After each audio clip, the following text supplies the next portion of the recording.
Aquí Dries de Enti, presentando y hablando de nuestro último álbum Vacío, editado por Osmose en este último septiembre para Musicografía, Enjoy the Darkness.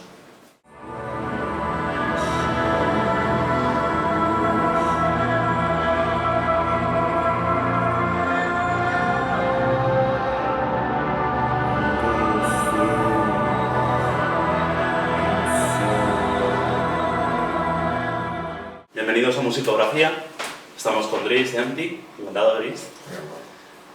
Vamos a hablar un poco de vuestro nuevo disco, Vacío.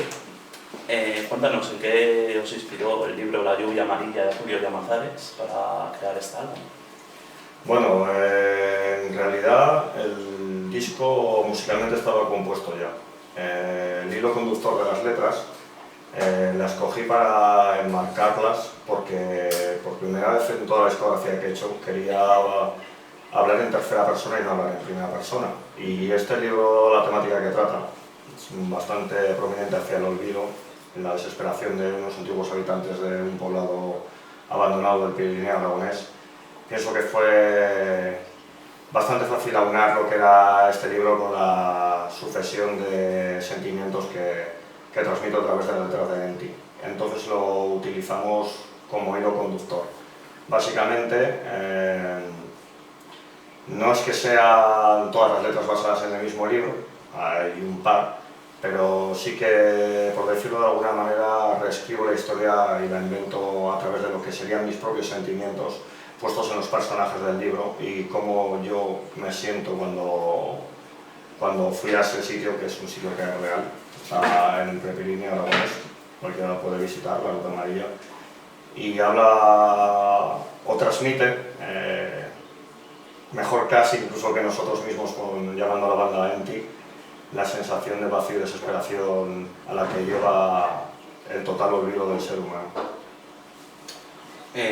Sabemos que en vuestros trabajos os inspiráis mucho en la literatura. ¿Cómo se aúna ese trabajo de literatura con Enti? Bueno, yo pienso que esto es una cosa inherente a mi persona. Desde hace muchísimo tiempo siempre me ha gustado la literatura, al igual que el arte en todas sus facciones. Entonces es muy fácil para mí intentar buscar inspiración a través de obras y de gente que no deja de expresar lo que siento yo o lo que podría transmitir a través de la música de Enti, pero a través de la literatura. Entonces, hurgando y buscando sentimientos equiparables y que me puedan hacer a mí transmitir de una manera mejor al vidente del grupo de Enti la sensación que quiero transmitir con mi música, pues es normal que me nutra de muchísimos autores que, pues a través de la filosofía o bien de novelas o bien del mero hecho de contar su vida, pues han sentido lo que nosotros podemos sentir tocando esta música.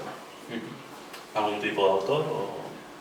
Serían tantos a lo largo de tantos años, tendríamos que identificar géneros o tipificarlos, incluso abstraerlos. Podríamos hablar de filósofos como Philip Mailander, el cual es un precursor de la filosofía de la ontofobia, que es un término que creó él en el siglo XIX y que influenció muchísimo a Friedrich Nietzsche y a Emil Cioran, que es un par, creo que son autores icónicos para la mayoría de la gente malditista que hablamos de estas cosas.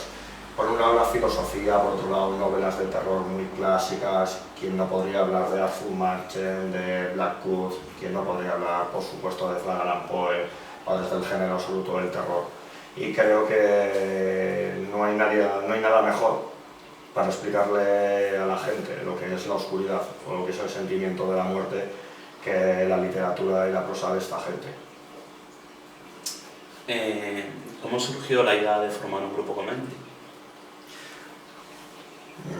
Yo pienso que, como casi todos los niños irreverentes que necesitamos una manera de expresar lo que llevamos dentro y no sabemos cómo, empezamos a escuchar música y de alguna manera creo que hay un cierto tipo de personas, voy a llamarlas con un sentimiento condenado, que necesitamos explicar la música de una manera muy diferente a la del resto de la gente. Para nosotros normalmente la música no suele ser un entretenimiento, suele ser un método de expresión de una liberación de lo que llevamos dentro. Y pienso que para ello no hay nada mejor a lo largo de los años, o al menos lo que yo he llegado a conocer, que el black metal como para expresarlo. Entonces mi acercamiento al black metal fue la cosa más natural del mundo. porque básicamente lo llevaba dentro. Y quién no ha llevado dentro un niño nostálgico, melancólico y que ha necesitado de algo para explicarle al resto de la gente lo que sentía y no estaba al alcance de todos. Y así es como nace Enti, intentando una agrupación de personas que se sienten diferentes al resto, que no se hallan en ningún sitio y que necesitan una manera de expresar lo que llevan dentro. ¿Algún tipo de influencia que tuvierais por entonces? En los inicios, sí. Bueno, yo creo que básicamente todos hemos empezado una larga progresión en el mundo del rock y del metal. Básicamente todos hemos crecido escuchando rock and roll, heavy metal, o pasas al thrash metal hasta que conoces tu sitio, conoces el black metal y eso ya lo cambia todo. Encuentras tu lugar, encuentras el signo de tu vida y eso te influencia muchísimo.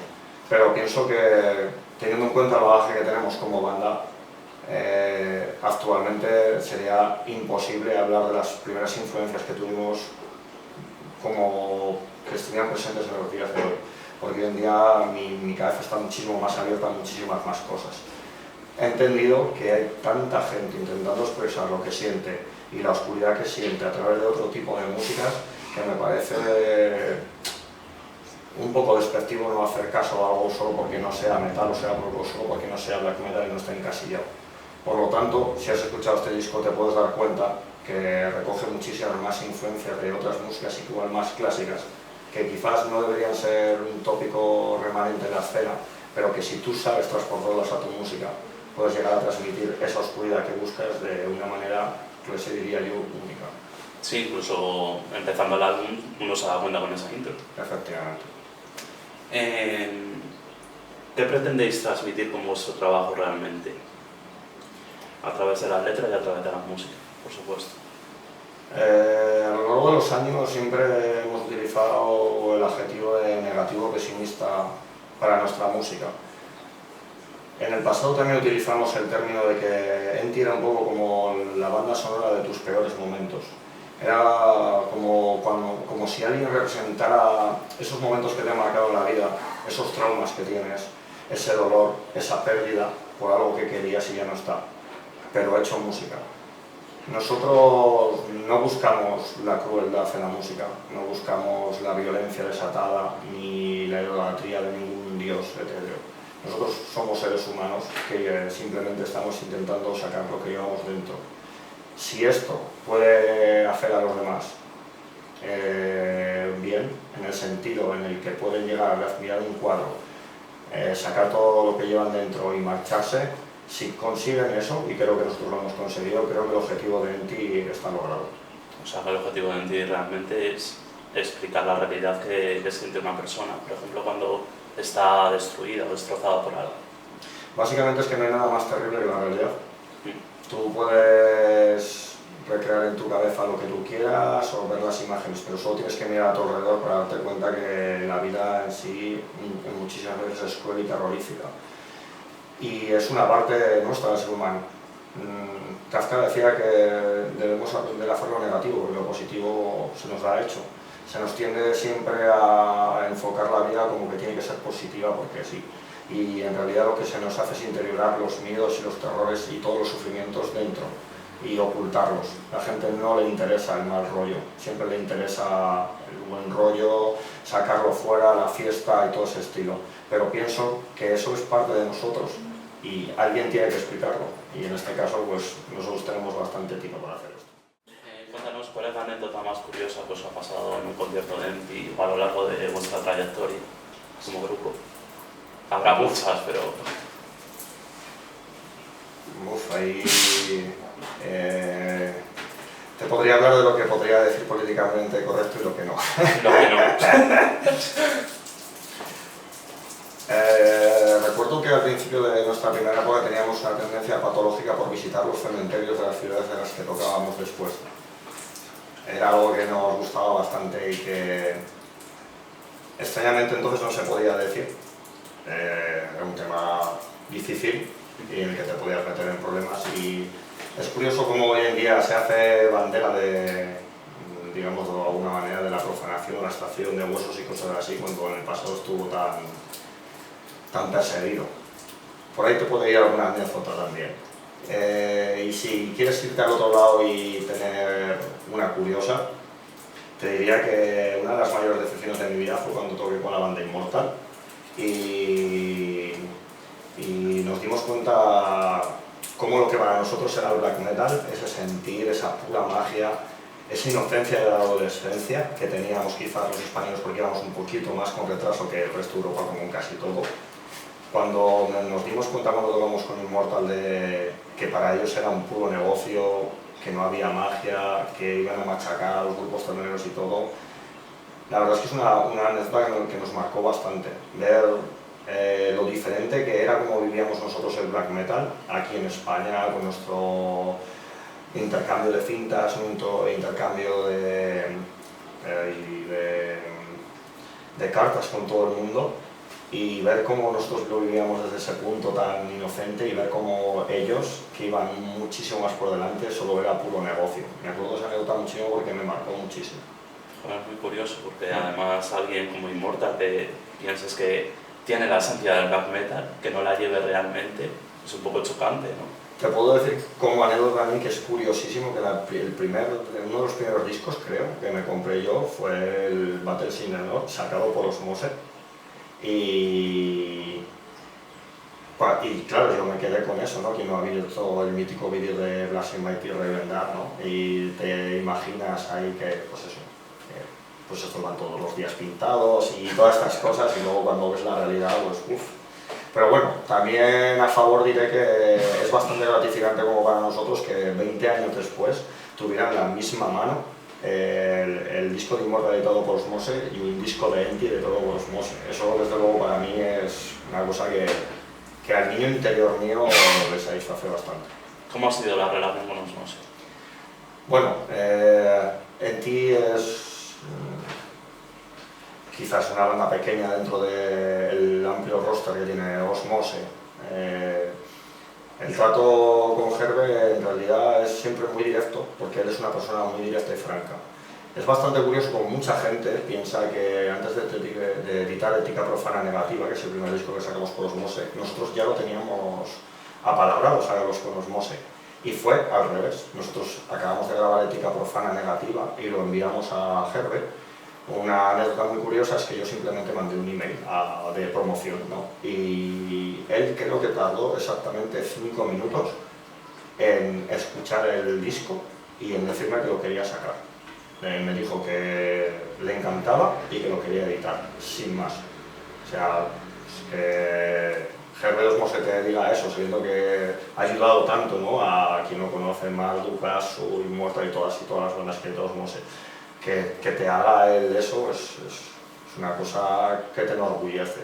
Luego, por ejemplo, ver que el nuevo disco de Enti estás anunciado entre el Worship Hymn de Samael y el Opus Nocturne de Marduk, pues hombre, un poco la verdad es que te ilusiona, la verdad. Pues eso para un niño que creció escuchando esa música, chocante, claro. Lleváis desde 1995 en el mundo del black metal.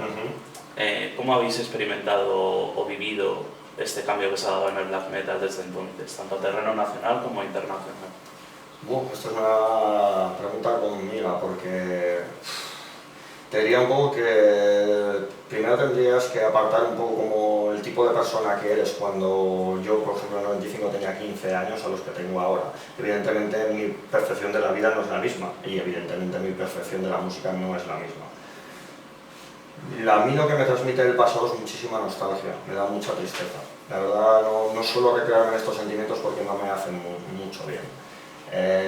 Recuerdo empezar en el black metal y era magia, era pura magia. Cada disco que conocías era un discazo, cada banda, cada amigo que te grababa una cinta era un discazo y era increíble, era pura magia. Tú ibas a un concierto y la primera vez que veías a un grupo pintado, eso era increíble. Yo pienso que toda esa sensación de inocencia la mató un poco el ver cómo era el panorama, de verdad, y eso lo hizo Internet.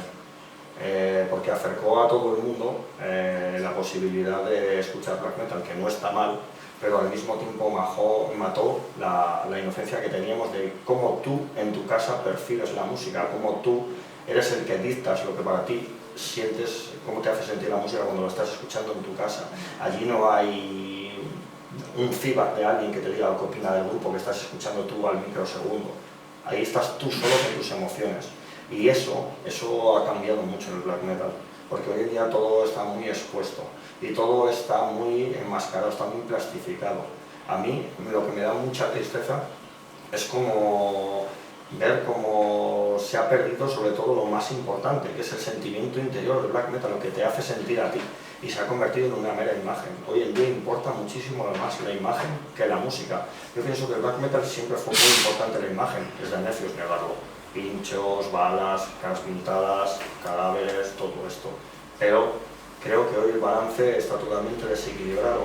Hemos pasado de que antes todos los discos eran discazos, a que ahora no importa que saques no importa que saques un disco bueno, sino importa muchísimo más cómo vendes el producto, cómo es la caja y el envoltorio y cómo es tu escenografía en directo, mucho más que la calidad de la música.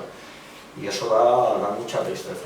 Sí, que a día de hoy la gente se interesa más porque haya pirotecnia, por ejemplo, en un concierto, que se haga bien el concierto en sí. Efectivamente. Pienso que ha adquirido vicios el black metal muchísimo más del concepto rock, de lleguemos a la más gente posible, de la manera más fácil y contra más mejor. Y pienso que lo bonito del black metal era la magia interior que te transmitía, era lo que era diferente, es que era un producto para condenados, no era para todo el mundo. Se sabe que colaboráis con la Southern Lodge.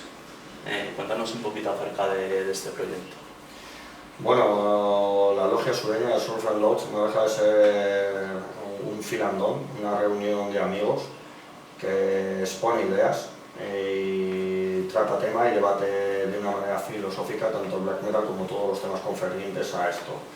Y de esa unión de hermanos, por decirlo de alguna manera, pues sale una sucesión de bandas, de fanzines, de literatura, de sellos, que aboga por lo que te he dicho antes, por intentar traer el sentimiento, por decirlo más inocente y más puro, antiguo del black metal en estos días, que hoy en día es difícil porque todos sabemos que necesitamos de una conectividad para hacer llegar a los demás eso. Pero al menos intentamos enseñarle a las personas, no adoctrinarlas, pero sí enseñarles que quizás sí hay una última esperanza para la negra llama en el cielo. ¿Está a nivel nacional o internacional? Eso es algo que no te puedo decir. Bueno. Y bueno, cuéntanos por última pregunta, ¿vendréis a girar el año que viene por España? Estamos intentando encontrar un batería ahora mismo para poder presentar Vacío, porque la respuesta de la gente la verdad es que es espectacular, la respuesta de la media es espectacular y tenemos muchísimas ganas, pero necesitamos un batería para directos que esperamos salga pronto y poder presentarlo allá donde quiera la gente que estemos, como hemos hecho siempre. Pues muchas gracias, Chris. Nada, gracias a ti.